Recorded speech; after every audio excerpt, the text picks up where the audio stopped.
My name is Judith Sissons. I'm an IT architect and I work for IBM. An IT architect is somebody that's delivering an IT solution that's specifically there to make sure that the basics are in place. My job is to make sure that all of the right people that understand all the detail are talking to each other and that the whole thing comes together properly and effectively in a cost-effective way. I was always going to be the First Lady Prime Minister, so that went very early on. Thank you, Mrs. Thatcher.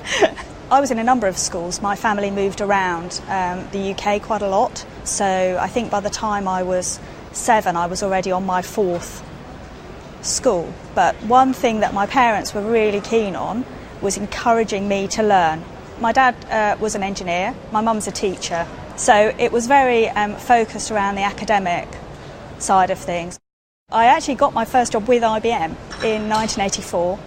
I joined as a secretary. I stayed for about 3 months and predominantly I left because I had a choice at that point. I could either stay or I could go back and do my A-levels and go on to further education. So I actually made the decision to leave IBM and go back not to school but to the local technical college to do my A-levels. While I was doing my A-levels, it was very important to me that I was kind of self-supporting. I'd left school, which had caused a little bit of a rift, as my mum was a teacher and was really quite disappointed that I'd chosen to leave school. So I had a job with Marks and Spencer's as a cleaner. I worked in Sainsbury's on the till, and I had a job with a small perfume company.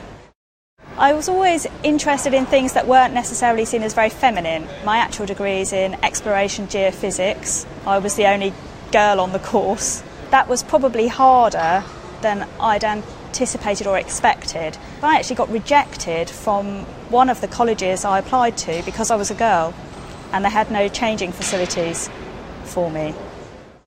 My parents were very instrumental, just in giving me a work ethic. I'm definitely going to put a lot of this down to just my family background and the opportunities that were available, just based on how we were brought up.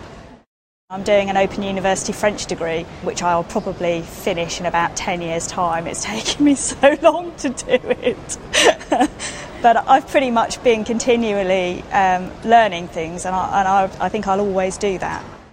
I've got a really good friend of mine that's really not very well, so she's in essence terminally ill. She's been terminally ill for about 5 years. She looks healthier than me, but we know that there's a limited amount of time that she's going to be around, and I think that's changed my outlook on what's important from a work perspective and what's important from a personal and a home perspective. I think I'm probably much more balanced than I was 10 years ago.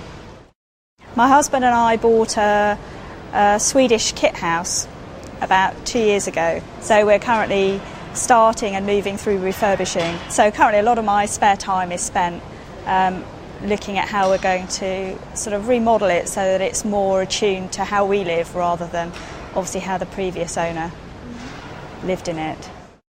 I actually met my husband at work, and if I'd made some different decisions I wouldn't have met him. So I think overall, no, I probably wouldn't change anything.